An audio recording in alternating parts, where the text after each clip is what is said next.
Hello guys, हमारे YouTube channel पर आपका स्वागत है। अगर आपको वीडियोस पसंद आ रही हैं तो प्लीज़ लाइक करें, कमेंट करें और शेयर करें। अगर आपने चैनल को अभी तक सब्सक्राइब नहीं किया है तो प्लीज़ चैनल को सब्सक्राइब करें। लता ने महेश के कान भरकर उसे पूरी तरह अंतरा के खिलाफ कर दिया था।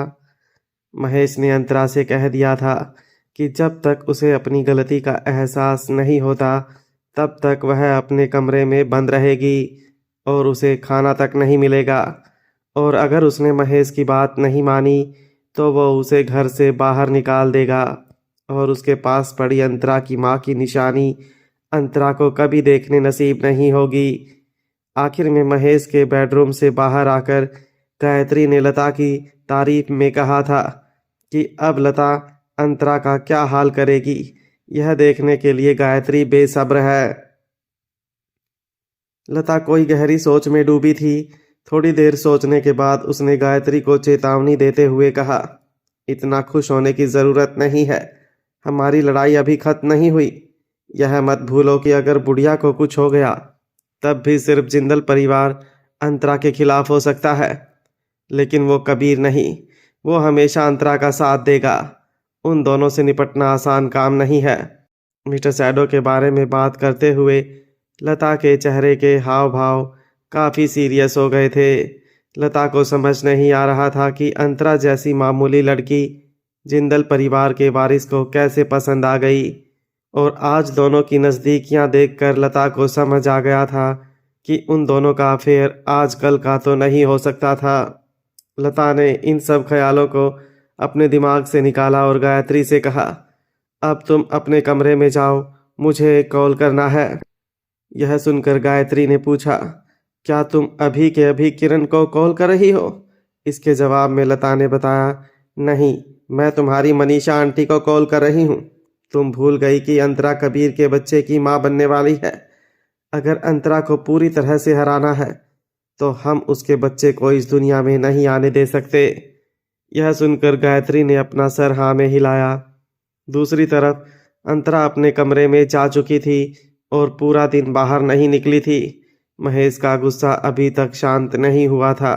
बार बार वो कोई ना कोई चीज उठाकर पटक देता था। बीच बीच में अंतरा को महेश और लता की बात सुनाई देती थी। हालांकि लता इतनी धीमी आवाज में बातें कर रही थी कि अंतरा को समझ नहीं आता था कि क्या बोल रही है। जो भी हो, यह तो पक्का था कि वो अंतरा की बुराई ही कर रहे होंगे। इस वक्त अंतरा का दिमाग ठिकाने पर नहीं था, इसलिए वो अपनी किताबें पढ़ने में फोकस नहीं कर पा रही थी। अंतरा के मामा ने बताया था कि उसकी माँ के कपड़े और फोटो के अलावा उसकी कोई निशानी नहीं थी और अपनी माँ का फोटो तो उसने देख ही लिया था, लेकिन अंतरा ने कभी सोचा नहीं था कि महेश के पास उसकी माँ की कोई चीज़ हो सकती है और महेश ने उसकी माँ की चीज़ों को अब तक क्यों संभाल कर रखा था।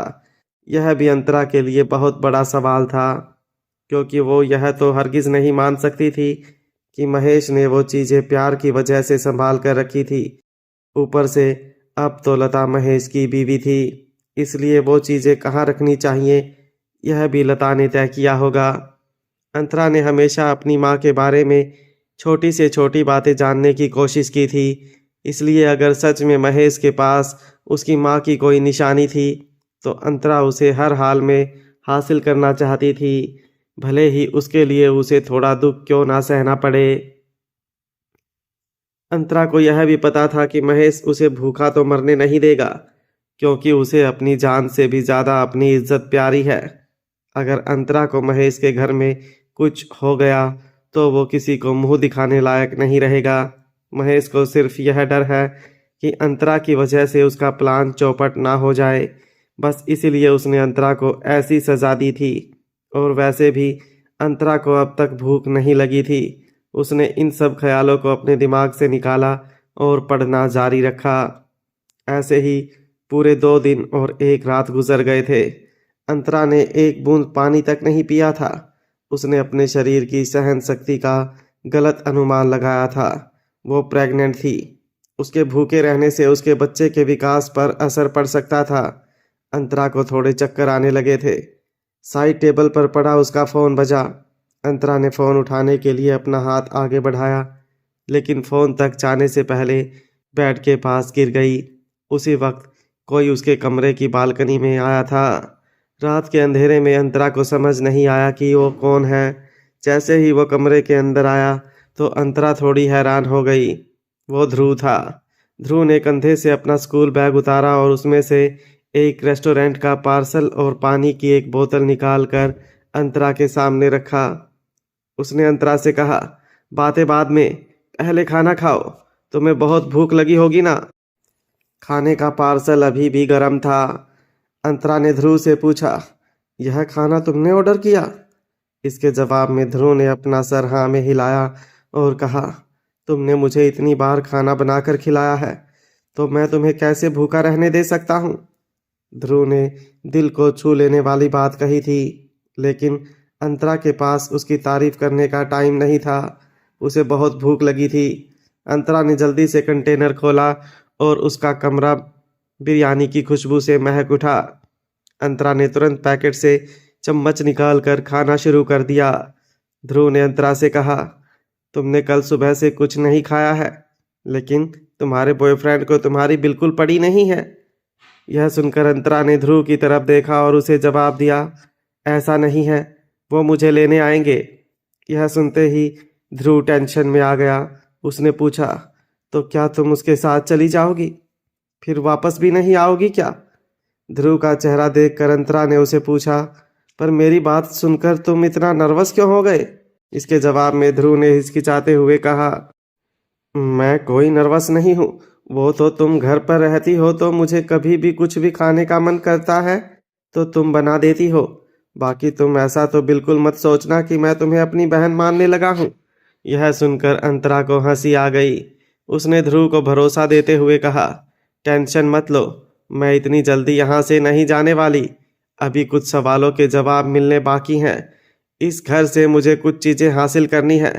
जब तक यह सब मुझे नहीं मिलता मैं कहीं नहीं जाने वाली, चाहे कुछ भी हो जाए।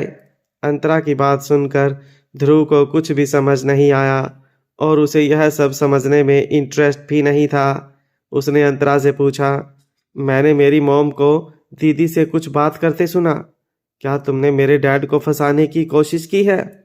अंतरा ने इस सवाल का कोई जवाब नहीं दिया। ध्रुव ने आगे कहा, जो भी हो, लेकिन तुम्हें पता होना चाहिए था कि मेरे डैड को उनकी रेपुटेशन बहुत प्यारी है। एनीवे, तुम टेंशन मत लो। जब तक तुम अपने रूम में बंद हो तब तक मैं तुम्हारे लिए खाना लाया करूँगा। यह कहने के बाद ध्रुव के चेहरे पर हल्की सी मुस्कुराहट आ गई और फिर शर्माते हुए उसने आगे कहा, ठीक है फिर, अभी मैं चलता हूँ। यह कहने के बाद वो हवा की तेजी से बालकनी में चला गया। 10 मिनट बाद फिर ध्रुव बालकनी में आया और उसने अंतरा से धीमी आवाज़ में कहा, अगर तुम्हारा खाना हो गया हो तो खाली कंटेनर मुझे दे दो। मैं बोल दूंगा कि यह मैंने मंगवाया था, वरना अगर मेरी माँ को पता चला तो वो डेफिनेटली डैड को बोल देंगी। यह सुनकर अंतरा मुस्कुराई और उसने खाली कंटेनर ध्रुव को दे दिया। उसके बाद ध्रुव ने फ्रेंच विंडो बंद की और तुरंत वहाँ से चला गया। अभी भी कमरे में बिरयानी की महक आ रही थी। अंतरा ने सोचा कि थोड़ी देर खिड़की खुली रहने से महक चली जाएगी। जैसे कि वो खिड़की खोलने गई, उसे घर के सामने वही काले रंग की गाड़ी और उसके पास खड़ा मिस्टर सैडो दिखा। मिस्टर सैडो ने अपने फ़ोन पर एक नंबर डायल किया और अगले ही सेकंड अंतरा का फ़ोन बजा। अंतरा के कॉल उठाते ही सामने से मिस्टर सैडो ने पूछा, तुमने सोच लिया? जवाब में अंतरा ने कहा, मिस्टर सैडो, मैं यहीं रहना चाहती हूँ। यह सुनकर मिस्टर सैडो को बिल्कुल हैरानी नहीं हुई, पर उसे लग रहा था कि कहीं ना कहीं अंतरा की इस हालत के लिए वो जिम्मेदार हैं। उसे बहुत पहले ही अंतरा के सामने आ जाना चाहिए था। अंतरा ने मिस्टर सैडो को समझाया कि मिलना मिलाना सब किस्मत का खेल है। मिस्टर सैडो ने अंतरा की बात का कोई जवाब नहीं दिया, क्योंकि मिस्टर सैडो को पता था कि अंतरा के सामने कब आना है, यह फैसला उसी के हाथ में था। 25 साल पहले जो हुआ था, अगर वो ना हुआ होता तो अंतरा रुद्र से मिलती ही नहीं और उसकी शादी मिस्टर सैडो से हुई होती।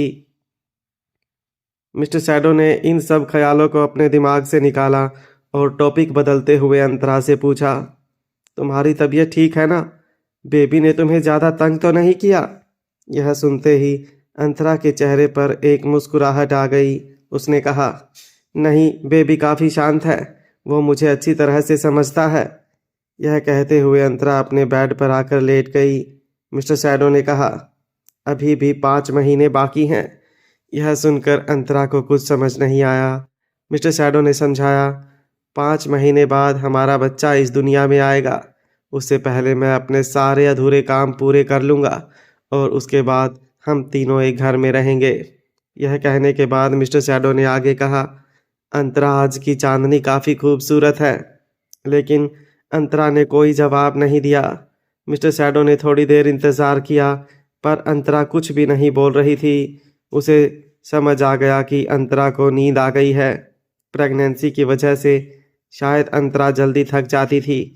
हालांकि पिछले 2 दिन से वो अपने कमरे से बाहर तक नहीं निकली थी, लेकिन वो पूरा दिन किताबें पढ़ते रहती थी, इसलिए अंतरा मानसिक तौर पर थक गई थी। सुबह जब अंतरा की नींद खुली तो उसे एहसास हुआ कि उसने अभी भी फ़ोन हाथ में पकड़ा हुआ था। उसका फ़ोन थोड़ा गर्म हो चुका था और सबसे हैरानी वाली बात यह थी कि अभी भी कॉल डिस्कनेक्ट नहीं हुआ था। अचानक फ़ोन की दूसरी तरफ से मिस्टर सैडो की आवाज़ सुनाई दी, तुम उठ गई? अंतरा ने अपनी आंखें मलते हुए फ़ोन वापस कान पर लगाया और पूछा, मुझे नींद आ गई थी, तो आपने कॉल डिस्कनेक्ट क्यों नहीं किया? इसके जवाब में मिस्टर सैडो ने कहा, मुझे तुम्हारी सांसों की आवाज़ सुनकर अच्छा लग रहा था। अंतरा अपने बेड से उतरकर खिड़की के पास गई और नीचे देखा, लेकिन मिस्टर सैडो जा चुका था। तब तक मिस्टर सैडो ने उसे बताया, दादी ने सुबह मुझे बुलाया था। आगे की ट्रीटमेंट के लिए वो तुम्हें आज घर पर बुलाने वाले हैं। उन्होंने कहा है कि तुम्हें लेने के लिए किसी को भेजेंगे। यह सुनकर अंतरा ने पूछा, लेकिन अब दादी की तबीयत कैसी है? कोई सुधार दिख रहा है? यह सुनते ही मिस्टर सैडो ने अंतरा को छेड़ते हुए कहा, दादी, अब तक तुम उन्हें दादी जी बुलाती थी और आज सीधा दादी। यह सुनकर अंतरा शर्मा गई। उसने हिचकिचाते हुए सफाई दी, वो तो मैंने बस ऐसे ही कैजुअली कह दिया।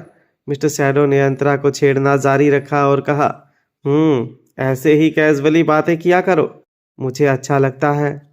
यह सुनते ही अंतरा ने मुस्कुराकर मिस्टर सैडो को टोका, अब आप मेरी टांग खींचना बंद कीजिए और बताइए दादी की तबीयत कैसी है? आखिरकार मिस्टर सैडो ने बताया, तुमने जो जो करने कहा था दादी वो सब कुछ फॉलो कर रही है और उनकी खांसी कम होने लगी है। यह सुनकर अंतरा को काफ़ी राहत मिली। मिस्टर सैडो ने अंतरा को आगाह करते हुए कहा, पर अंतरा, एक बात का ख्याल रखना, आज जब तुम अपने कमरे से बाहर निकलोगी तो मेकअप करना मत भूलना, तुम्हें कमज़ोर दिखना है। यह सुनकर अंतरा थोड़ी हैरान हो गई। मिस्टर सैडो ने अंतरा को समझाया, महेश को यही लग रहा है कि तुमने 2 दिन से कुछ नहीं खाया है। अगर तुम उसे नॉर्मल दिखी तो उसे शक हो जाएगा कि तुम्हें किसी ने खाना दिया था। यह सुनते ही अंतरा ज़ोर से हंस पड़ी। मिस्टर सैडो को अंतरा की हंसी सुनकर काफ़ी अच्छा लगा। उसने कहा, मुझे पहले कभी लगा नहीं था कि महेश का शैतान बेटा ध्रुव इस तरह से एक दिन तुम्हारी मदद करेगा।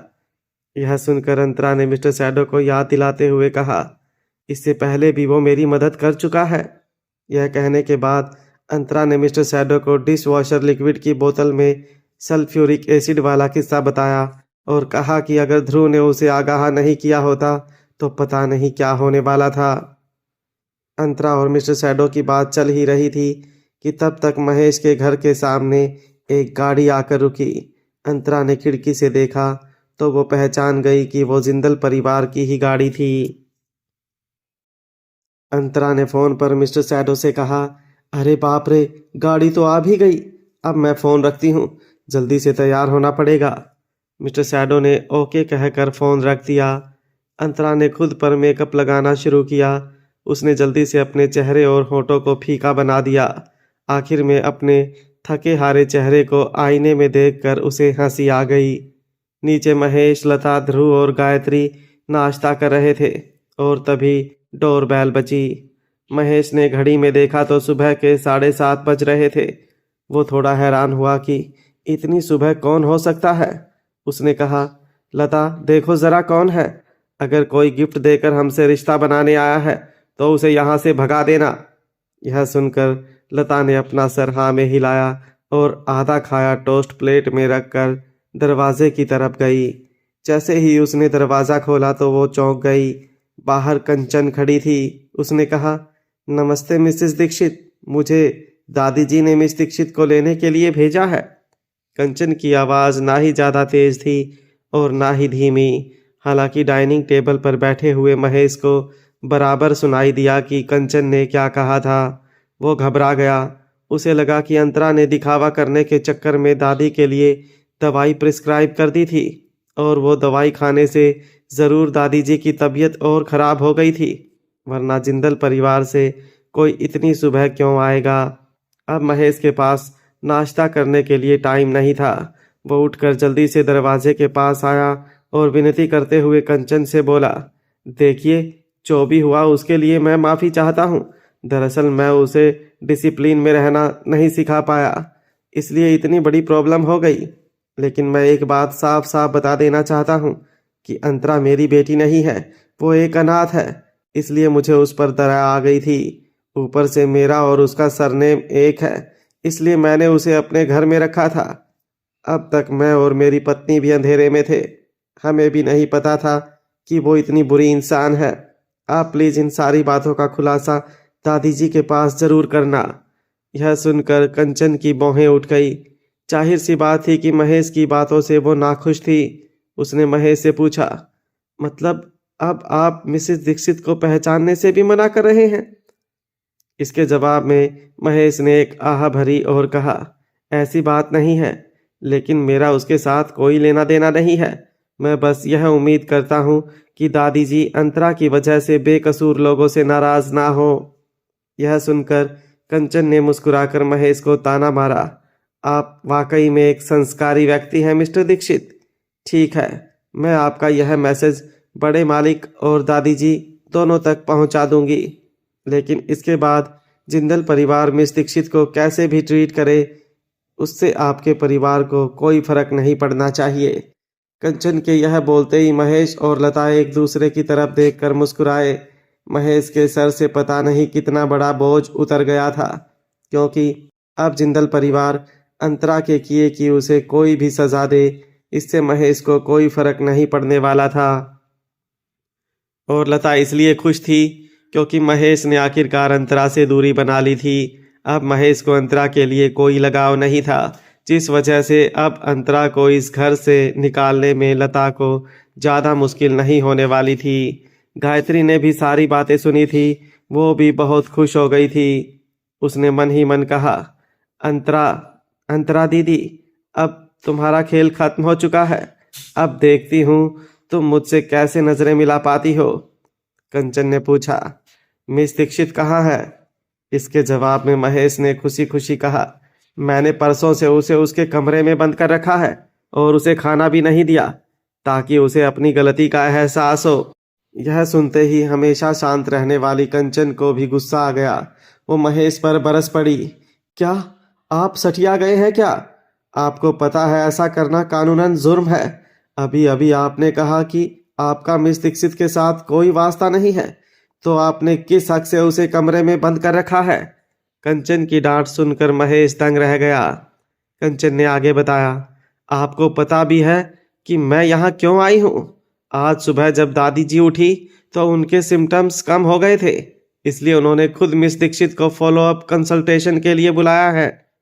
यह सुनकर महेश चौंक गया।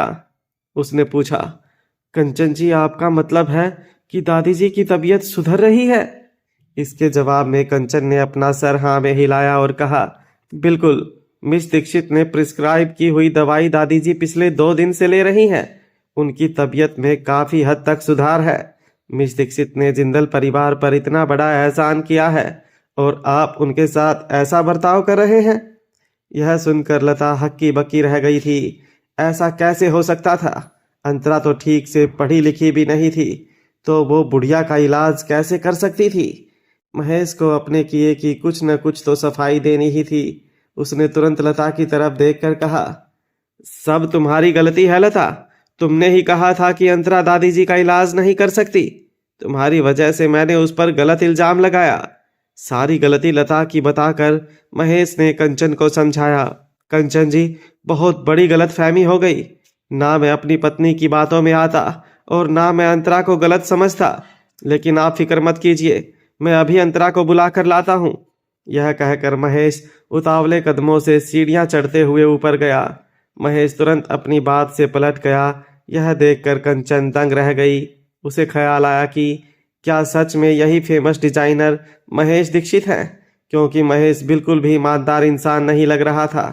महेश अपनी इस हरकत की वजह से कंचन की नज़रों में गिर चुका था। कंचन यह सब सोच रही थी। तब महेश अंतरा को सीढ़ियां उतरने में मदद कर रहा था। अंतरा वैसे ही पतली थी और ऊपर से उसका चेहरा, होंठ फीके पड़ गए थे, जिस वजह से वो और कमजोर लग रही थी। उसने जबरदस्ती की मुस्कुराहट के साथ कहा, नमस्ते दाई माँ, कैसे हो आप? अंतरा को देखकर कंचन तुरंत उसकी तरफ गई और एक धक्के के साथ उसने महेश को हटा दिया और खुद अंतरा को सहारा दिया। उसने अंतरा से कहा, अब आपको फिक्र करने की कोई ज़रूरत नहीं है मिस दीक्षित। मैं अभी आपको दादी जी के पास लेकर चलती हूँ। बड़े मालिक और दादी जी दोनों को पता चलना चाहिए कि दीक्षित परिवार आपके साथ कैसा सलूक कर रहा है। यह सुनते ही महेश घबरा गया। वो तुरंत बोल पड़ा, देखो अंतरा, तुम मिस्टर जिंदल और दादी जी के सामने कोई बकवास मत करना। महेश के शब्दों में चेतावनी थी। यह सुनकर कंचन को और गुस्सा आ गया। उसने तुरंत महेश को सुना दिया, मिस्टर दीक्षित, अगर मिस दीक्षित आपकी बेटी ही नहीं है तो उन्हें आपकी कोई भी बात सुनने की ज़रूरत नहीं है। इतना कहकर कंचन ने अंतरा से कहा, मिस दीक्षित, इस परिवार ने आपको कैद करके रखा था, जो कि कानूनन अपराध है, इसलिए हमें अभी के अभी पुलिस को बुलाना चाहिए। यह सुनकर महेश के माथे पर पसीना आ गया। उसने कंचन को समझाते हुए कहा, कंचन जी, आप बात को कुछ ज़्यादा ही बड़ा बना रही हैं। हमने इसे कैद नहीं किया था और ना ही इसे किसी तरह से टॉर्चर किया था। महेश के बात करने के टोन से साफ पता चल रहा था कि वो घुटने टेक रहा था। उसने आगे अंतरा से कहा, अंतरा, तुम इस घर में इतने टाइम से एक फैमिली मेंबर की तरह रही हो, तो तुम्हें भी मेरी तरफ थोड़ी तो फीलिंग्स होगी ही। और जैसे ही तुम जिंदल परिवार से लौटोगी तो मैं तुम्हें वो सब चीज़ें दूंगा जो मैंने तुम्हें देने का वादा किया था, ठीक है? अंतरा महेश के यही बोलने का इंतज़ार ही कर रही थी। उसने तुरंत कहा, पुलिस को बुलाने की कोई ज़रूरत नहीं है दाई माँ। मिस्टर दीक्षित अब मेरे एहसानमंद हैं। अंतरा ने यह सब दिल पे नहीं लिया था। यह जानकर महेश ने राहत की सांस ली। उसके बाद कंचन अंतरा को सहारा देते हुए बाहर लेकर गई और दोनों गाड़ी में बैठकर निकल गए। उन लोगों के जाते ही महेश लता को गुस्से से घूरने लगा, जिससे लता बहुत डर गई। उसने महेश से कहा, देखिए, मुझे बिल्कुल नहीं पता था कि अंतरा सच में दादी की बीमारी का इलाज जानती हैं, इसलिए आप मुझ पर कोई इल्ज़ाम नहीं लगा सकते। इसके जवाब में महेश ने अपने दांत पीसते हुए लता को चेतावनी दी, अगर अब तुमने कभी मुझे या अंतरा को उकसाने की कोशिश की तो तुम्हारे लिए अच्छा नहीं होगा। यह सुनकर लता ने अपनी नज़रें झुका ली। उसने सोचा नहीं था कि फिर एक बार उसे मुंह की खानी पड़ेगी। दूसरी तरफ जब अंतरा दादी जी के घर में दाखिल हुई, तब दादी मुस्कुराते हुए मिस्टर सैडो के साथ बातें कर रही थी। अशोक और किरण भी वहां पर थे। वो दोनों थोड़ी दूर सोफे पर बैठे थे। अशोक काफ़ी खुश नज़र आ रहा था, लेकिन किरण के चेहरे पर कोई खास हाव भाव नहीं थे, इसलिए वो खुश थी या गुस्से में यह पता लगाना मुश्किल था। दरअसल किरण के भी खुद के कुछ प्लान थे। वो अशोक की दूसरी पत्नी थी। अशोक की पहली पत्नी काफ़ी पहले गुजर चुकी थी। अशोक का पहली पत्नी के साथ कोई बच्चा भी नहीं था। अशोक ने कबीर को अडॉप्ट किया था। उसके कुछ टाइम बाद किरण की अशोक से शादी हुई थी और फिर किरण ने नैतिक और इशिका को जन्म दिया था। हालांकि अशोक परिवार का इंचार्ज था, लेकिन फिर भी उसे हर छोटी बात के फैसले लेने के लिए अपनी माँ से पूछना पड़ता था। वैसे भी अशोक आज्ञाकारी था। वो कभी अपनी माँ के खिलाफ नहीं जाता था। किरण दादी को ज़्यादा पसंद नहीं थी। इतने सालों से किरण अपनी सास की सेवा कर रही थी, लेकिन फिर भी दादी उसे नज़रअंदाज करती थी और यहाँ तक कि दादी को किरण के दोनों बच्चों से भी ज़्यादा लगाव नहीं था। उसे बस कबीर ही पसंद था। इसलिए किरण को हमेशा डर लगा रहता था कि कहीं अशोक अपनी माँ की बातों में आकर एक दिन सारी जायदाद कबीर के नाम ना कर दे। अगर ऐसा हुआ तो किरण के इतने सालों तक मेहनत करने का क्या फ़ायदा था। हालांकि दादी काफ़ी बूढ़ी हो चुकी थी, लेकिन फिर भी उसमें काफ़ी जोश था, और ख़ास करके तब जब वो लोगों को डांटती थी। किरण को लगता था कि वो खुद दादी बन जाएगी तब भी उसे अपनी सास के अधीन रहना होगा। वो यह कैसे एक्सेप्ट कर सकती थी। वो जिंदल परिवार की सिर्फ नाम की मालकिन थी। जब अंतरा ने दादी का इलाज करने की बात की थी तब किरण से सिर्फ दिखावे के लिए अंतरा का विरोध किया था, लेकिन अंदर ही अंदर वो बहुत खुश थी, क्योंकि उसे पता था कि अंतरा कोई डॉक्टर तो है नहीं, इसलिए उसके इलाज से दादी सीधी शमशान घाट जाने वाली थी, और अगर ऐसा हुआ तो अंतरा के बचने की भी कोई उम्मीद नहीं थी। जिन दो लोगों से किरण सबसे ज़्यादा नफरत करती थी, उनसे एक साथ छुटकारा पाने का इससे बेहतर तरीका नहीं हो सकता था। लेकिन आज सुबह ही उसे खबर मिली कि दादी की तबीयत में काफ़ी सुधार हुआ है। किरण की समझ के बाहर था कि ऐसा कैसे हो गया। अगर अंतरा ने इसी तरह दादी का इलाज करते हुए उसे ठीक कर दिया तो पता नहीं किरण को और कितने साल दादी को झेलना पड़ेगा। किरण का मन कर रहा था कि वो अंतरा को जान से मार दे। वो यह सब सोच रही थी, तभी इत्तेफाक से अंतरा कमरे के अंदर आई। यह देखकर उसे बहुत गुस्सा आया, लेकिन वो कुछ भी नहीं कर सकती थी। दादी की अंतरा पर नज़र पड़ते ही वो खुश हो गई। उसने तुरंत अपना हाथ बढ़ाकर अंतरा को अपने पास आकर बैठने कहा। अंतरा मुस्कुराते हुए दादी के पास गई और उसका हाथ पकड़कर बोली, दाई माँ बता रही थी कि आपकी तबीयत थोड़ी बेहतर है। इसके जवाब में दादी ने कहा, थोड़ी नहीं, काफ़ी बेहतर है। तुम काफ़ी होशियार हो अंतरा। अगर उस वक्त तुम्हारी पढ़ाई पूरी हुई होती तो आज तुम कितनी आगे बढ़ गई होती। यह सुनकर अंतरा मुस्कुराई। दादी अंतरा की तारीफ किए जा रही थी और किरण उन दोनों को घूर रही थी। अंतरा धीरे धीरे दुश्मनों से घिरती जा रही थी। पहले लता और गायत्री थे और अब किरण भी जुड़ गई थी। अब किरण क्या करने वाली थी? क्या वो अंतरा को अपने परिवार में इतनी आसानी से शामिल होने देगी? अंतरा ने दादी की तबीयत के बारे में कुछ सवाल पूछे और फिर उस हिसाब से कौन सी दवाई की मात्रा कम ज़्यादा करनी थी यह बताया। अंतरा ने एक और प्रिस्क्रिप्शन लिखकर कंचन को दिया और कहा, दाई माँ, अब इस हिसाब से दादी जी को दवाई देनी है, और सिर्फ यही नहीं, जल्दी ठीक होने के लिए दादी जी को थोड़ी वॉक और एक्सरसाइज भी करनी पड़ेगी। अंतरा के इंस्ट्रक्शंस सुनकर कंचन ने अपना सर हाँ में हिलाया। अंतरा जब यह सब कर रही थी तब से मिस्टर शैडो अंतरा को ही देख रहा था। अचानक से मिस्टर शैडो की पीठ पर दादी ने हाथ मारा और कहा, क्यों बे, कब से अंतरा की तरफ क्या देख रहा है? यह सुनकर कंचन ने कहा, दादी जी आपको तो खुश होना चाहिए। छोटे मालिक और मिस दीक्षित एक दूसरे से इतना प्यार करते हैं। बहुत जल्द वो दोनों आपको एक पड़पोता देंगे। कंचन की बात सुनकर दादी हंस पड़ी और उसने कहा, कंचन बिल्कुल सही कह रही है कबीर, मरने से पहले मुझे तेरे बच्चे के साथ खेलना है। यह सुनकर मिस्टर शैडो ने मजाक में जवाब दिया, इसके लिए तो मुझे अंतरा से पूछना पड़ेगा। मिस्टर शैडो के यह कहते ही दादी ने छेड़ते हुए कहा, आज सूरज पश्चिम से निकला है क्या, जो कबीर किसी और की बात मानने के लिए कह रहा है? यह सुनकर अशोक भी थोड़ा हैरान था। उसने कहा, कबीर तुम सच में? अशोक अपनी बात पूरी करे उसके पहले दादी बोल पड़ी, हाँ, यह दोनों एक दूसरे से प्यार करते हैं, इसलिए जल्द से जल्द इन दोनों की शादी करवा देनी चाहिए, और मेरे हिसाब से सगाई तो तुरंत कर देनी चाहिए, ताकि सबको पता चल जाए कि अंतरा अब जिंदल परिवार की मेंबर है। कबीर की शादी का फैसला हो चुका था। यह सुनकर किरण चौंक गई थी। उसे समझ नहीं आ रहा था कि उसकी सास को क्या हो गया था।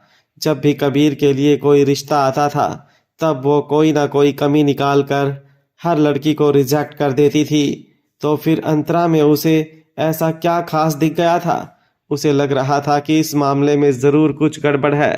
किरण ने कहा, अब माँ जी को अंतरा पसंद आ ही गई है तो हम मिस्टर और मिसेस दीक्षित को भी जल्द से जल्द बुला लेते हैं ताकि सब साथ बैठकर शादी की तारीख तय कर पाएं।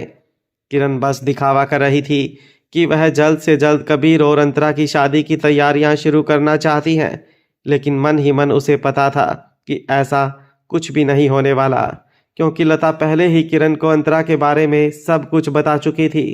अंतरा की माँ उसके पैदा होते ही मर चुकी थी और अंतरा यह दावा करती है कि वो महेश की बेटी है, लेकिन महेश अंतरा को अपनी बेटी नहीं मानता था क्योंकि उसे अपनी बदनामी का डर था। भले ही अंतरा दीक्षित परिवार के साथ रह रही थी, लेकिन अब तक उसे महेश की बेटी होने की पहचान नहीं मिली थी।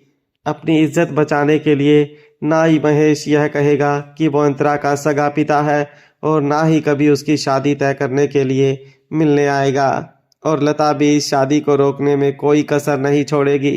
इन सब के चलते अंतरा और कबीर की शादी के लिए दोनों परिवार कभी नहीं मिलेंगे, इसलिए यह शादी होने का सवाल ही नहीं था।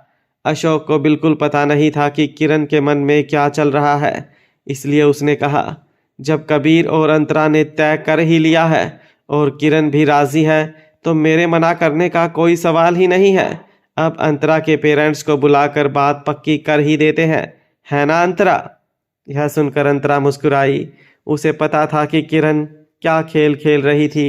अंतरा ने कहा, आप लोग ठीक कह रहे हैं, लेकिन जब तक दादी जी पूरी तरह ठीक नहीं हो जाती तब तक हमें कोई जल्दबाजी नहीं करनी चाहिए। अंतरा के यह कहते ही दादी जी ने हंसते हुए कहा, तुम लोगों को मेरी फिक्र करने की ज़रूरत नहीं है। अंतरा की दवाई से मैं जल्दी ही ठीक हो जाऊंगी। लेकिन अंतरा ठीक कह रही है कि हमें जल्दबाजी करने की कोई ज़रूरत नहीं है, क्योंकि एक बात के बारे में हमने सोचना ही नहीं। दीक्षित परिवार की दूसरी बेटी का नाम खराब हो रखा है। उसकी और आहूजा परिवार के लड़के की शादी का मामला अब तक उलझा हुआ है। कहीं ऐसा ना हो जाए कि उस लड़की के चक्कर में अंतरा का नाम भी खराब हो जाए।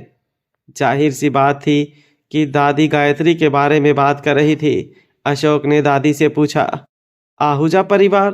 कौन सा आहूजा परिवार? यह सुनते ही दादी ने अशोक से कहा, और कौन हो सकता है, मैं रुद्र आहूजा की बात कर रही हूँ। रुद्र के दादा और तुम्हारे पिता के अच्छे संबंध थे, पर मुझे आहूजा खानदान की दया आती है। जब से रुद्र के पिता ने एक बेलगाम और झगड़ालू औरत के साथ शादी की, तब से उनके परिवार की किस्मत खराब हो गई है।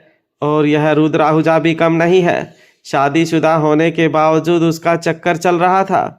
यह सब सुनकर अशोक को अचानक याद आया, हाँ करेक्ट, उस दिन कबीर ने भी तो यही बताया था कि दूसरी मिस दीक्षित की रुद्र आहूजा के साथ सगाई हो चुकी थी। अशोक की बात सुनकर दादी ने उसे टोका, हाँ यह सब तो न्यूज़ में भी आया था, फिर भी तुम्हें नहीं पता। मुझे समझ नहीं आता तुम लोग पूरा दिन स्मार्टफोन लेकर करते क्या हो। मैं 90 साल की बूढ़ी हूँ, फिर भी फोन पर न्यूज़ पढ़ लेती हूँ। अशोक से यह कहने के बाद अब लता की बारी थी। दादी ने किरण से कहा, और तुम कबीर की उस लड़की से शादी करना चाहती थी? देखो किरण, तुम उस मिसेस दीक्षित से दोस्ती रखो, उससे मुझे कोई प्रॉब्लम नहीं है, लेकिन दूसरी बार उस बेशरम लड़की की जिंदल परिवार में शादी कराने की सोचना भी मत। किरण को दादी ने सबके सामने इस तरह से डांट दिया, इससे उसे बहुत बुरा लगा था। उसने हिचकिचाते हुए सफाई देने की कोशिश की, मैम मुझे तो लगा था कि कबीर भी गायत्री को पसंद करता है, इसलिए मैंने।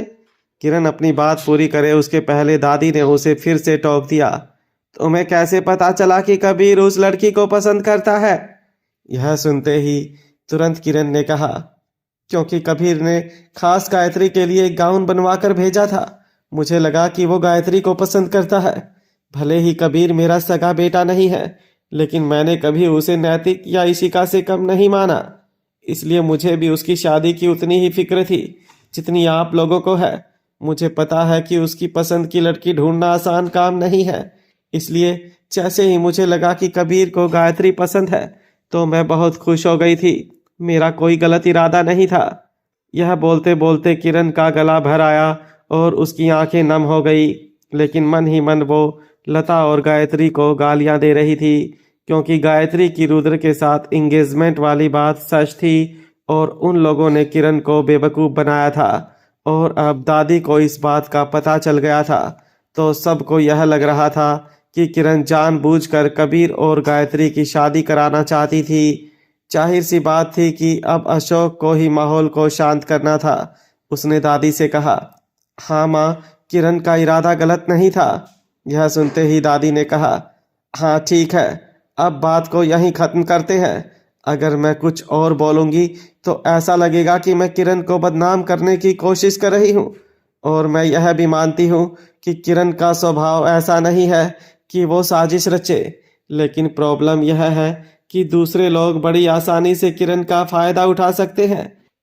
इसलिए तुम भी ध्यान रखा करो अशोक। किरण तुम्हें कुछ भी बताए तो वो सब चुपचाप मान मत लिया करो। अगर मुझे उस लड़की के कांड के बारे में पता नहीं होता तो किरण मिसेस दीक्षित की बातों में आकर उस लड़की की हमारे परिवार में शादी करवा देती। यह सुनते ही अशोक ने तुरंत जवाब दिया, हाँ माँ समझ गया, आगे से ध्यान रखूंगा। अशोक के यह कहते ही दादी ने फिर उसे टोका, खाक समझ गया, पता नहीं मेरे मरने के बाद इस खानदान का क्या होगा। इतना कहने के बाद दादी ने अंतरा की तरफ देखा और अचानक से उसका मूड ठीक हो गया। उसने मुस्कुराते हुए कहा, अच्छा है कि अंतरा इस घर की बहू बनने वाली है। उसके रहते मुझे इस परिवार की कोई फिक्र नहीं रहेगी और मैं चैन से मर पाऊंगी। यह सुनकर मिस्टर शैडो ने कहा, क्या बकवास कर रही हो दादी, अभी तो आपको मेरे बच्चों की भी शादी तय करनी है। अगले 100 साल तक आप कहीं नहीं जाने वाली। यह सुनकर दादी हंस पड़ी और मिस्टर शैडो को एक टपली मारी।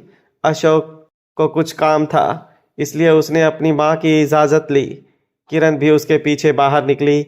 वो दोनों निकले तब मिस्टर शैडो और अंतरा दादी से बातें कर रहे थे। दूर तक उन लोगों के हंसने की आवाज़ सुनाई दे रही थी। बाम्बू के छोटे जंगल के बीच चलते चलते अशोक ने एक आह भरी और कहा, कितने टाइम बाद मैंने माँ को इतना खुश देखा है। लगता है उसे अंतरा वाकई में पसंद आई है। यह कहकर अशोक ने किरण की तरफ देखा। किरण अपनी आंखों के कोने से आंसू पोंछ रही थी। अशोक ने उसे समझाते हुए कहा, अब इसमें रोने की क्या बात है, माँ ने तुम पर थोड़ी कोई इल्जाम लगाया है। उसने कहा ना कि मिसेस दीक्षित ने तुम्हारा इस्तेमाल किया है।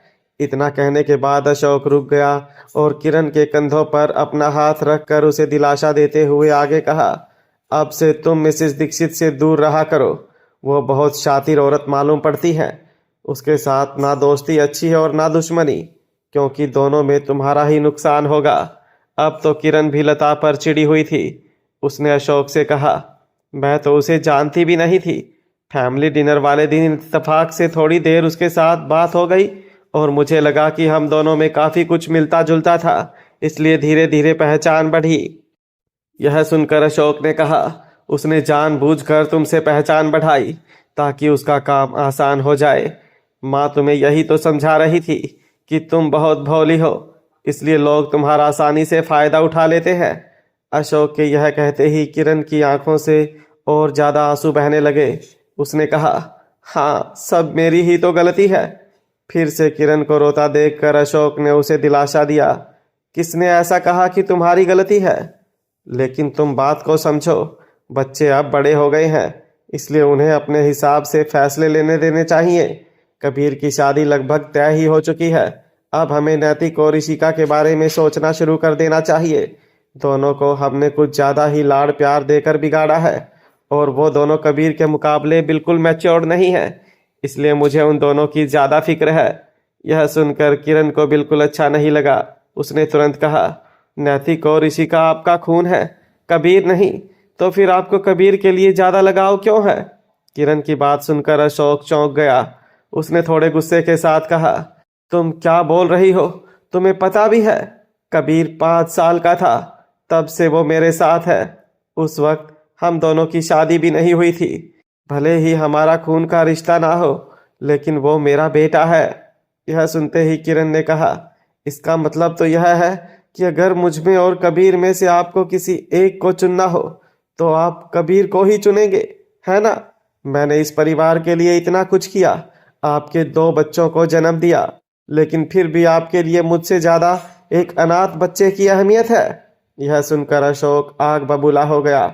उसने कहा, कबीर को तुमने अनाथ कहा? इसके जवाब में किरण ने कहा, हाँ, और आज मैं आपसे एक सवाल पूछना चाहती हूँ। क्या आप कबीर को अपना नाम देने वाले हो? यह सुनते ही अशोक ने किरण से कहा, क्या बकवास कर रही हो? किरण ने अशोक को बताया, मैं कोई बकवास नहीं कर रही हूँ। नैतिक और ऋषिका दोनों की सरनेम जिंदल है, लेकिन कबीर की क्यों नहीं है? कभी आपने सोचा कि उसके सारे आईडी कार्ड्स पर उसका नाम सिर्फ कबीर क्यों लिखा है? क्योंकि वो नहीं चाहता कि आपका नाम उससे जुड़े। उसने कभी जिंदल परिवार को अपना माना ही नहीं। यह सुनते ही अशोक ने एक झटके से किरण की तरफ देखा। उसकी आंखें गुस्से से लाल हो गई थी। उसके हाथ की नसें फूल गई थी। उसने किरण पर चिल्ला दिया, बस अब एक भी शब्द और मत बोलना किरण। कबीर को अपना क्या सरनेम रखना है, यह फैसला करने का हक सिर्फ उसे है। मैंने उसे बचपन से पाला है, इसलिए उसका सरनेम जिंदल रहे या ना रहे, उससे कोई फर्क नहीं पड़ता। वो मेरा बेटा कहलाएगा। अशोक की बात सुनकर किरण ने अपने आंसू पोंछते हुए कहा, तो फिर मेरा क्या होगा? अगर कल आपकी मौत हो गई तो आपकी वसीयत मेरे नाम होगी या कबीर के? यह सुनकर अशोक ने बड़ी मुश्किल से खुद को किरण पर हाथ उठाने से रोका। उसने किरण से कहा, तुमसे बात करना ही बेकार है। यह कहकर अशोक किरण को वहीं पर छोड़कर निकल गया। बाम्बू के जंगलों में अकेली खड़ी किरण फूट फूट कर रोने लगी। उसे समझ नहीं आ रहा था कि कोई आदमी अपने सगे बच्चों को छोड़कर किसी अनाथ से इतना प्यार कैसे कर सकता है। अशोक को सिर्फ इसलिए कबीर पसंद था क्योंकि नैतिक किसी मामले में कबीर की बराबरी नहीं कर सकता था। किरण का मानना था कि नैतिक अशोक का ही बेटा है।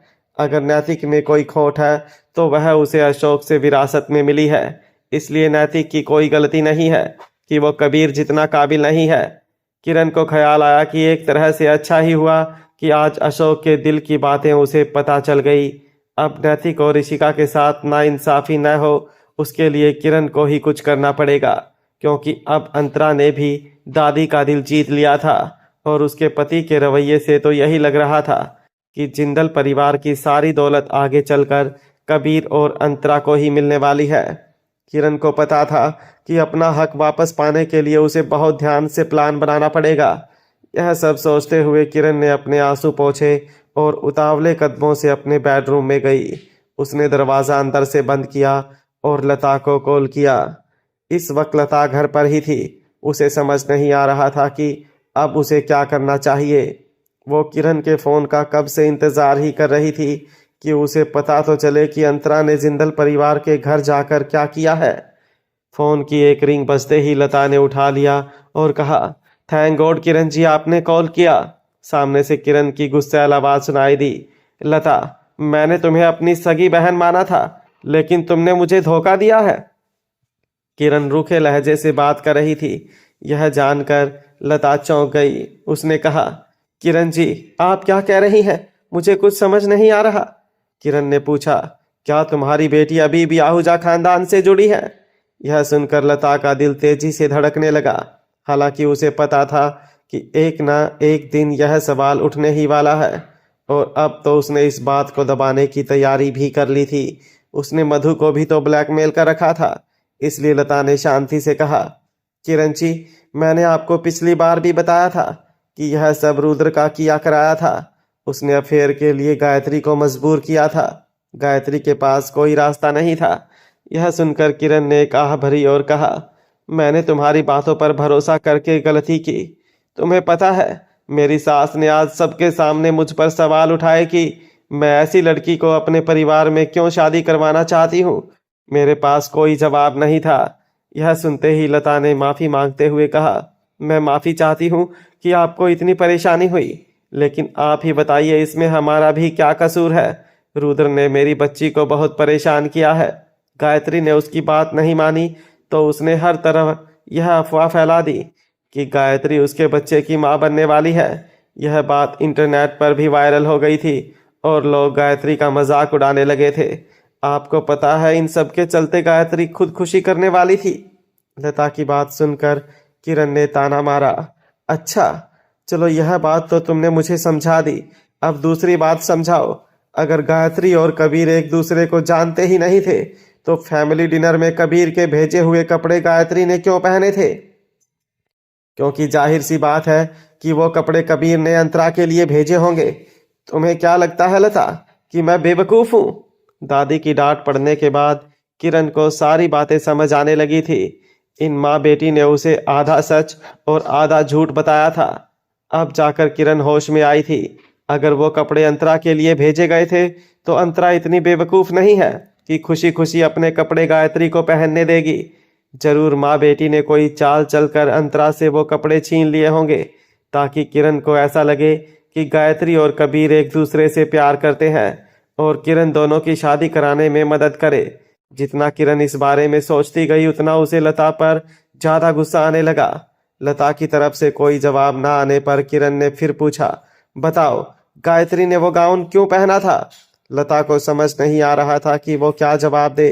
किरण ने कहा, मुझे पता है इस सवाल का जवाब तुम नहीं दे पाओगी। एक बात कान खोलकर सुन लो लता, आज से तुम्हारी और मेरी दोस्ती खत्म। जिंदगी में कभी भी मुझे कांटेक्ट करने की कोशिश मत करना। यह सुनते ही लता कुछ कहने जा रही थी लेकिन किरण ने फोन काट दिया। लता ने चिढ़कर फोन बेड पर फेंक दिया। यह देखकर महेश ने बेसब्र होते हुए उससे पूछा, क्या कहा मिसेस जिंदल ने? अंतरा ने दादी जी के सामने कुछ उल्टा सीधा बोल तो नहीं दिया?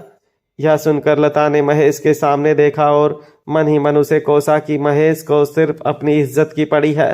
हालांकि लता ने महेश को बताया कि अंतरा ने कुछ नहीं कहा है। यह जानकर महेश ने राहत की सांस ली और कहा, मुझे यकीन था कि वो ऐसा कुछ नहीं करेगी। भले ही मैं उसके साथ थोड़ा स्ट्रिक्ट हूँ लेकिन आखिर मैं उसका पिता हूँ, इसलिए वो मेरी रेपुटेशन खराब नहीं होने देगी। अंतरा का नेचर बिल्कुल बुरा नहीं है, वो काफ़ी समझदार है। इतना कहकर महेश ने आगे कहा, अब अंतरा पहले जैसी नहीं रही। उसकी वजह से अगर हमारे परिवार को फायदा होगा तो तुम दोनों को भी होगा, इसलिए अब तुम्हें और गायत्री को उसे परेशान नहीं करना है। महेश ने तुरंत अपना रंग बदल लिया। यह जानकर कि लता चिढ़ गई और उसने महेश को मन में बहुत गालियां दी। पूरा दिन अंतरा मिस्टर सैडो के साथ ही रही थी और रात को देरी से मिस्टर सैडो उसे छोड़ने आया। हालांकि अब भी अंतरा से जुदा होने का उसे मन नहीं हो रहा था। अंतरा गाड़ी से उतर रही थी तब मिस्टर सैडो ने उसका हाथ पकड़कर रोका और कहा, हमारी जिंदगी रूम नंबर 607 में काफ़ी बेहतर थी। कम से कम तुमसे रोज़ मिलना तो नसीब होता था। तुम एप्रन पहनकर यहाँ से वहाँ भागती रहती थी और मेरे लौटने पर पूछती थी कि पहले खाना खाओगे या नहाने जाओगे। मिस्टर सैडो की बात सुनकर अंतरा को भी होटल सहारा याद आ गई। उसे भी यह एहसास हुआ कि वो जिंदगी ज़्यादा सिंपल और खुशहाल थी। उसे बस घर का काम करना पड़ता था और खाना बनाना पड़ता था और हर रोज़ रात को खाना खाने के बाद दोनों एक दूसरे से लिपट कर सोते थे। ऐसे दिनों को याद करते ही एक अलग ही नशा छा जाता था। हालांकि फिलहाल दोनों के कंधों पर बोझ था। अंतरा को अपनी माँ के लिए इंसाफ चाहिए था और मिस्टर सैडो को भी अपने अधूरे काम पूरे करने थे। अंतरा ने पूछा, आपके अधूरे काम कब तक खत्म होने वाले हैं? मिस्टर सैडो ने अंतरा को भरोसा दिया कि बहुत जल्द उसका सारा काम खत्म होने वाला है। यह सुनकर अंतरा ने अपना सर हाँ में हिलाया और फिर पूछा, क्या दादी माँ को मेरी प्रेगनेंसी के बारे में पता है? इसके जवाब में मिस्टर सैडो ने बताया, उन्हें पता ही होगा। ऐसा मत सोचना कि दादी पूरा दिन अपनी अटारी में रहकर पूजा पाठ में लगी रहती हैं तो उन्हें कुछ पता नहीं होता। उनके पास उनका खुद का इंफॉर्मेशन नेटवर्क है, वो मुझसे बिल्कुल कम नहीं है। यह जानकर अंतरा थोड़ा हैरान हुई। उसने कहा, फिर तो अपने जवानी के दिनों में दादी माँ बहुत पावरफुल रही होगी। मिस्टर सैडो ने बताया, बिल्कुल, आज जिंदल परिवार जो कुछ भी है वो दादी की वजह से ही है। मेरे दादा बहुत पहले गुजर गए थे और उनके पास ज़्यादा कुछ था भी नहीं। दादी ने एकदम ज़ीरो से शुरू किया था और अपनी पूरी ज़िंदगी मेहनत करके जिंदल परिवार को इस मुकाम पर पहुंचाया है।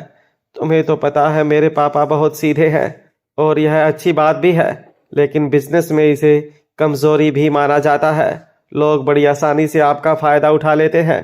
अगर दादी ने पापा को संभाला नहीं होता तो पापा कभी बिजनेस में सक्सेसफुल नहीं हो पाते।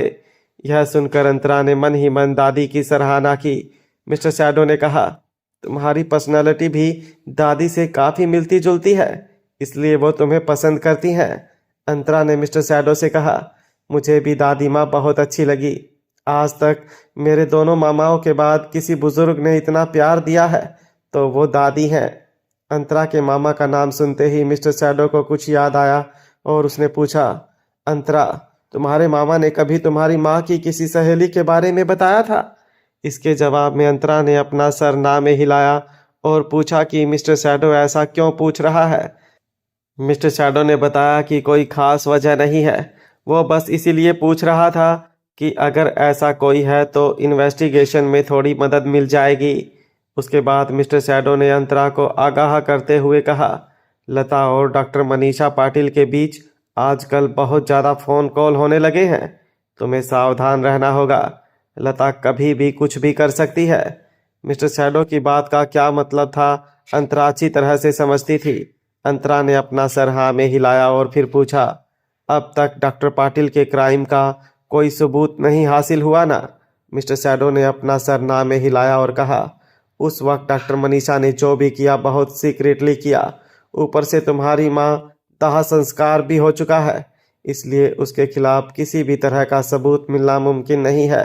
लेकिन अब डॉक्टर मनीषा इंडिया वापस आने की हिम्मत भी नहीं करेगी, क्योंकि उसकी हॉस्पिटल ही उस पर बहुत सारे केस दर्ज कर चुकी है और उसका नाम फरार मुजरिम की लिस्ट में आ गया है।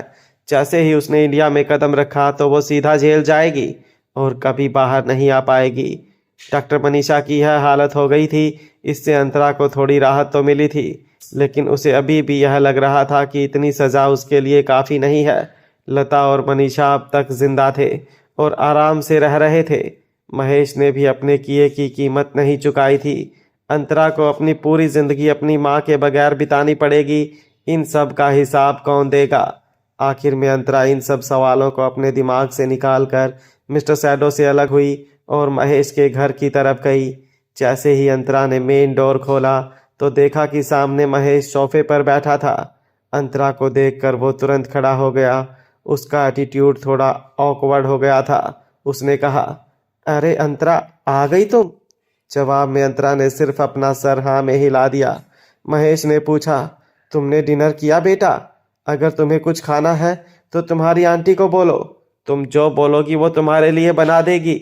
इस वक्त लता किचन में ही थी। महेश के यह कहते ही उसने मन ही मन उपहास किया। अंतरा ने किचन की तरफ देखा और कहा, इसकी कोई ज़रूरत नहीं है। आपको क्या लगता है मुझे जिंदल परिवार से बिना खाए कोई आने देगा? इतना बोलकर अंतरा ने महेश से कहा, मिस्टर दीक्षित, अब मैं थक गई हूँ, इसलिए सिर्फ सोना चाहती हूँ। यह कहते हुए अंतरा सीढ़ियाँ चढ़ने लगी। महेश ने उसे कहा, हाँ हाँ, तुम आराम करो। अगर तुम्हें किसी भी चीज़ की ज़रूरत हो तो मुझे बताना। अंतरा ने बिना कोई जवाब दिए ऊपर जाकर अपने कमरे का दरवाज़ा बंद कर दिया। अंतरा फ्रेश होकर सोने जा रही थी, तब उसे मिस्टर सैडो की बात याद आ गई कि अब अंतरा को सावधान रहना पड़ेगा, क्योंकि लता और डॉक्टर मनीषा के बीच बहुत सारे फ़ोन कॉल हो रहे थे। उसने अपने कमरे के दरवाजे के आगे टेबल लगाया, कमरे की फ्रेंच विंडो बंद की और उसके बाद सोई। सुबह फ़ोन बजने पर उसकी नींद खुली। उसने देखा कि सूरज काफ़ी ऊपर चढ़ चुका था। उसने फ़ोन की स्क्रीन देखी तो उस पर गरिमा का नाम फ्लैश हो रहा था। उसने कॉल उठाते ही कहा, सॉरी गरिमा, आज मेरी नींद ही नहीं खुली। आकर्ष का कोई इवेंट या शूट था क्या? यह सुनकर गरिमा ने बताया, कोई बात नहीं, पैनिक मत हो अंतरा। आज आकर्ष का एक रियलिटी शो के लिए शूट है, लेकिन कोई जल्दी नहीं है। मैं बस यह पूछना चाहती थी कि क्या तुम आ सकती हो? अंतरा आकर्ष की पर्सनल मेकअप आर्टिस्ट थी, फिर भी गरिमा उसे शांति से पूछ रही थी। अंतरा को पता था कि गरिमा ने पिछले 1 हफ्ते से उसे कॉल नहीं किया था। आज गरिमा के पास कोई ऑप्शन नहीं होगा, तब जाकर वो उसे बुला रही होगी। अंतरा ने कहा, हाँ मैं बिल्कुल आ सकती हूँ। कितने बजे पहुँचना है? जवाब में गरिमा ने बताया, दोपहर को 2 बजे की शिफ्ट है। अगर 12 साढ़े 12 बजे तक आ जाओगी तो भी चलेगा। अंतरा ने देखा कि अभी 10:30 बज रहे थे। वो तुरंत बेड से नीचे उतरी और फ़ोन पर गरिमा से कहा, ठीक है, तुम मुझे लोकेशन भेज दो, मैं टाइम पर पहुंचने की पूरी कोशिश करूंगी। फ़ोन रखने के बाद अंतरा जल्दी से नहाने गई। आज का शूट एक स्टूडियो में होने वाला था जो कि काफ़ी दूर था। नहाने के बाद अंतरा ने मैप पर चेक किया तो लोकेशन पर जाने के लिए 2 घंटे का टाइम लगने वाला था। अगर अंतरा बस से जाती तो 3 घंटे भी लग सकते थे, इसलिए टैक्सी लेने के अलावा अंतरा के पास और कोई चारा नहीं था। अंतरा जल्दी से तैयार होकर नीचे उतरी। महेश ऑफिस जा चुका था। लता और गायत्री हॉल में बैठे टीवी देख रहे थे। ध्रुव ट्रांसफार्मर के खिलौने से खेल रहा था। अंतरा को देखते ही गायत्री ने कहा, अरे वाह अंतरा, कपड़े तो बहुत अच्छे पहने हैं, लगता है तुम कबीर के साथ डेट पर जा रही हो। इसके जवाब में अंतरा ने मुस्कुराते हुए कहा, हाँ तुम्हें भी साथ चलना है तो चलो, लेकिन हाँ कबीर की कार में सिर्फ 2 सीट हैं, इसलिए तुम्हें कार की छत पर बैठना पड़ेगा। यह सुनते ही गायत्री चिढ़ गई और कहा, तुम कुछ ज़्यादा ही उछल रही हो। अंतरा ने उसे और चिढ़ाया, अरे जिंदल परिवार के बड़े बेटे के साथ मेरी शादी होने वाली है, उछलने का तो हक बनता है यार। यह सुनकर गायत्री की बोलती बंद हो गई। उसके बाद अंतरा निकल गई। 12:40 पर अंतरा लोकेशन पर पहुंच गई। यह नया स्टूडियो खुला था। मेन बिल्डिंग तैयार हो चुका था, लेकिन आसपास अभी भी कंस्ट्रक्शन चल रहा था। काफ़ी सारे वर्कर्स काम कर रहे थे। यहाँ पर पार्किंग नहीं था, इसलिए गाड़ियाँ बाहर ही पार्क की हुई थी। आकर्ष की गाड़ी देखकर अंतरा समझ गई कि आकर्ष और गरिमा पहुँच चुके थे। इस स्टूडियो में मेकअप रूम कम थे, इसलिए बहुत लोगों को मेकअप रूम शेयर करना पड़ रहा था। लेकिन आकर्ष काफ़ी पॉपुलर सेलिब्रिटी था, इसलिए उसे पर्सनल मेकअप रूम दिया गया था। अंतरा लोगों को पूछते पूछते आखिर आकर्ष के मेकअप रूम तक पहुंच गई। उसके अंदर जाते ही तन्वी अंतरा पर झपटी और उसके गले लग गई। अंतरा, आखिर तू आ ही गई, इतने दिनों से तुझे अपनी दोस्त की याद भी नहीं आई। तन्वी ने अंतरा को इतना कस कर गले लगा रखा था कि बोलना तो दूर, अंतरा सांस भी नहीं ले पा रही थी। आखिर विक्रांत ने आकर तन्वी को अंतरा से अलग किया और अंतरा की तरफ देखकर मुस्कुराया। अंतरा ने कहा, हेलो मिस्टर ग्रोवर, आज आप खुद आकर्ष को सुपरवाइज करने आए हो क्या? विक्रांत कोई जवाब दे उसके पहले तन्वी बोल पड़ी, नहीं, यह मुझे सुपरवाइज करने आए हैं। इन्हें लगता है मैं इनके पैसे बर्बाद कर रही हूँ। यह सुनते ही विक्रांत ने कहा, हाँ क्योंकि तुम बहुत लापरवाह हो। अगर तुमने कभी पैसे कमाए होते तो तुम्हें पता होता कि पैसों की क्या अहमियत होती है। तन्वी ने तुरंत जवाब दिया, एक्सक्यूज़ मी, मैं आपकी एम्प्लॉय हूँ। भले ही मैं प्रोबेशन पर हूँ, लेकिन मेहनत करके पैसे कमाती हूँ और मैं बिल्कुल लापरवाह नहीं हूँ। तन्वी की बात सुनकर विक्रांत ने कहा, अच्छा, मेरी कंपनी ज्वाइन करने के बाद तुमने अपने कितने फ़ोन खोए हैं?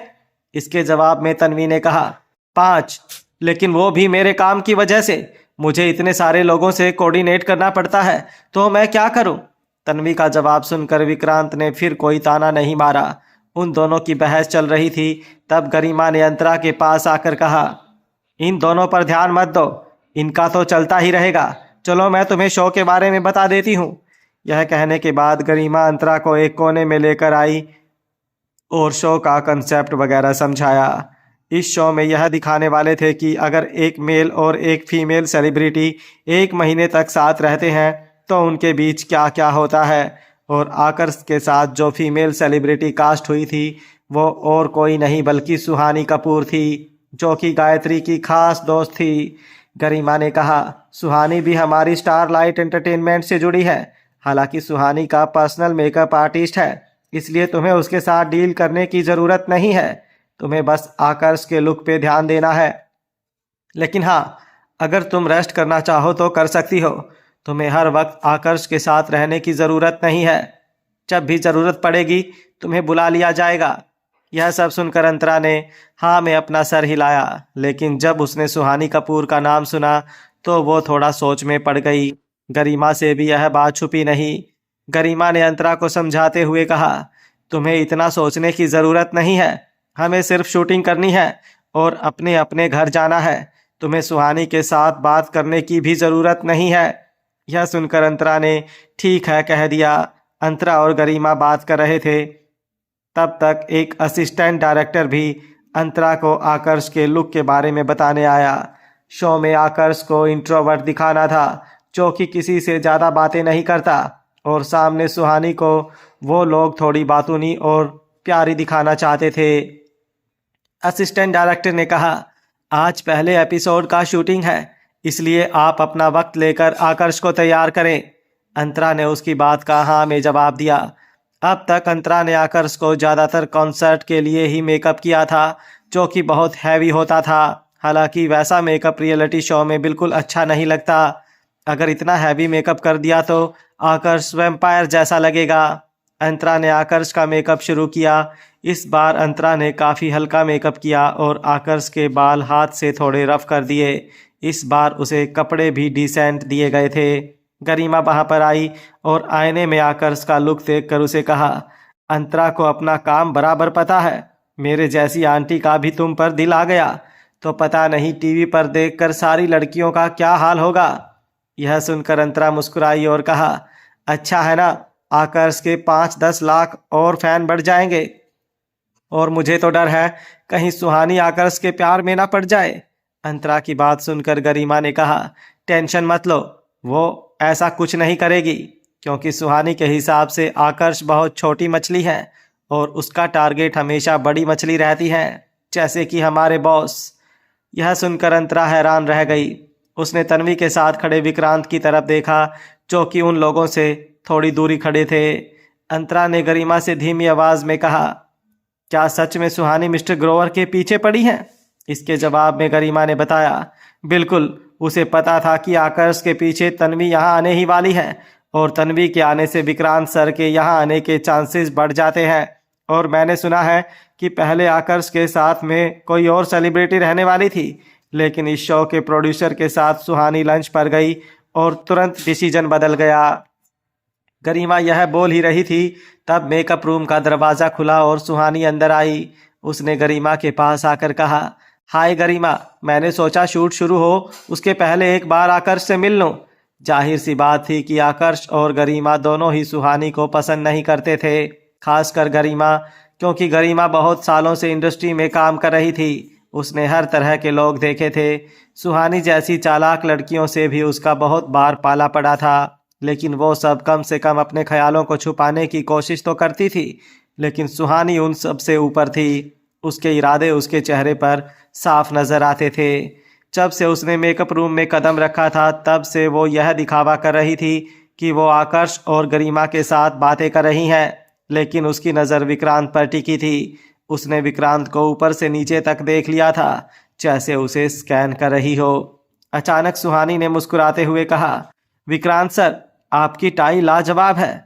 आपके स्टाइलिस्ट ने खास आपके लिए बनाई है या आपने अब्रॉड से खरीदी है? यह सुनकर सबको लगा कि विक्रांत के साथ बात करने का सुहानी ने सच में बहुत ही घटिया बहाना बनाया है, क्योंकि विक्रांत ने एकदम सिंपल ग्रे कलर की टाई पहनी थी। उसमें कुछ भी खास नहीं था।